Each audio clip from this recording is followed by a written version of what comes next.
नमस्कार साथियों, आप सभी को मेरी तरफ से नमस्कार। नारायण स्टडी एजुकेशनल में आपका स्वागत है। आज हम देखेंगे क्लास 12वीं विषय राजनीतिक ओरिजिनल आंसर की, जिसमें पहले खंड ए दिया हुआ है और पहला प्रश्न दिया हुआ है। और यहाँ पर आप देख सकते हैं अपने पाठ्य पुस्तक की पृष्ठ संख्या यानी पेज संख्या, जिसमें पहले का हो गया ब, दूसरे का हो गया अ। इस प्रकार आपकी 12 क्वेश्चन यहाँ कंप्लीट होते हैं। और इसके बाद दूसरा प्रश्न जो रिक्त स्थान प्रश्न है, और यहाँ आपको पेज संख्या भी दी हुई है और यहाँ से आप अपने उत्तर का मिलान कर सकते हो। जैसे कि दूसरे के पहला चेक और स्लोवाकिया, दूसरा सिंहली, तीसरा बॉम्बे प्लान। इस प्रकार 6 क्वेश्चन दिए हुए हैं और उनके आंसर बताए हुए हैं। इसके बाद एक एक अंक के प्रश्न अति लघुत्रात्मक प्रश्न आते हैं। तीसरा क्वेश्चन है जो अति लघुत्रात्मक है और इसमें आपने पहला प्रश्न है, इसमें 4 कारण है। महत्वपूर्ण संसाधन है, भू क्षेत्र है, सैनिक ठिकाने हैं, आर्थिक सहायता है। इनमें से किसी भी आपने एक का वर्णन किया है तो आपको वहां पूरा नंबर अंक मिलेगा। देखो यहाँ इसमें बताया कि महत्वपूर्ण संसाधनों के कारण और कोष्टक में दिया हुआ अन्य भी, यानी इसके अलावा भी हैं। और समकालीन जो पुस्तक है उसकी पेज संख्या 7 पर ये उत्तर दिया हुआ है। और दूसरा पेंटागन है और तीसरा इंडोनेशिया, मलेशिया, फिलीपींस, सिंगापुर है।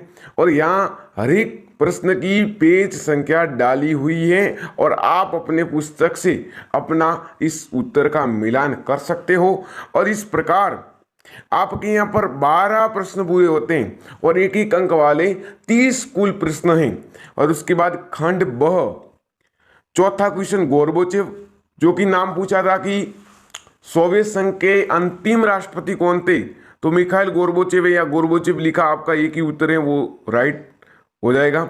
उसके बाद 5वां उत्तर दिया हुआ है।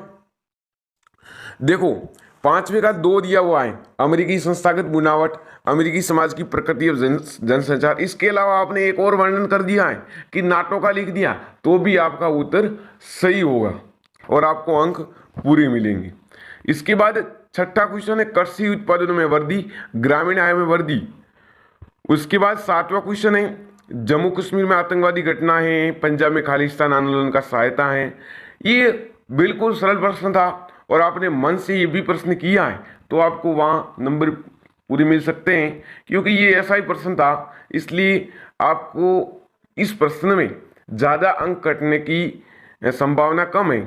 उसके बाद आता है 8वां अप्रवासी और शरणार्थी। ये तो वैसे भी हमने पढ़ चुके हैं।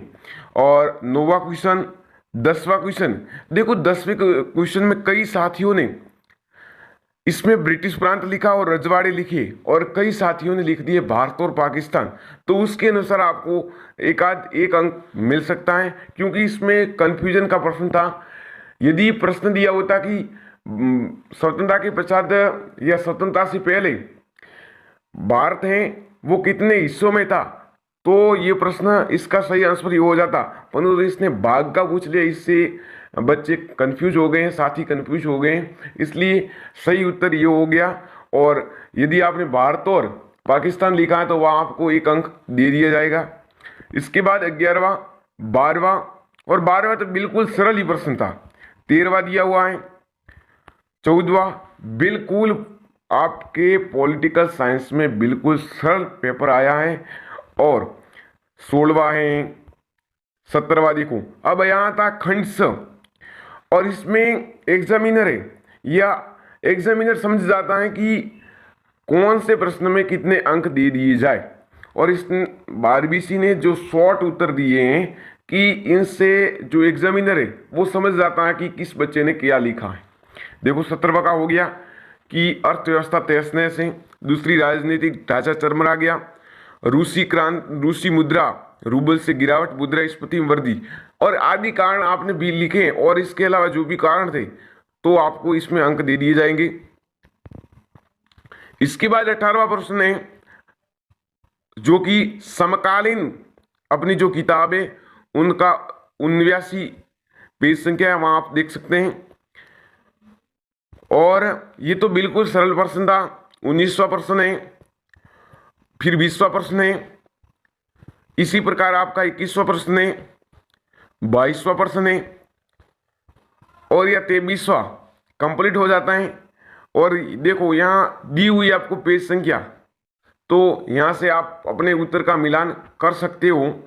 और इसी आधार पर, इसी जो आरबीसी ने जो जारी किया है, इसी आधार पर आपको अंक मिलेंगे और आप इस पीडीएफ के माध्यम से, इस उत्तर के माध्यम से आप अपने उत्तर का मूल्यांकन कर सकते हैं, नंबर का मूल्यांकन कर सकते हैं कि कितने नंबर अपने कौन से प्रश्न गलत हो रहा है और कौन सा प्रश्न सही हो रहा है, और इसका आप खुद मूल्यांकन कर सकते हैं।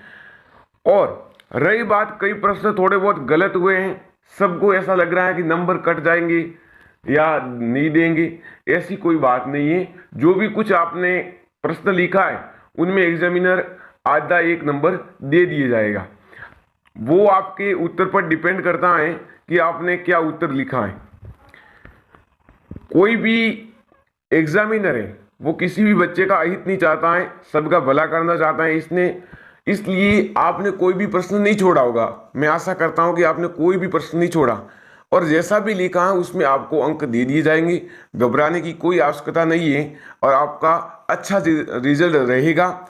इस प्रकार आपका पूरा पीडीएफ है और आप अपने स्क्रीनशॉट लेकर अपने उत्तर का मिलान अच्छी तरीके से कर सकते हैं। और हमारी चैनल को सब्सक्राइब करना, लाइक करना और ज़्यादा से ज़्यादा शेयर करना। धन्यवाद।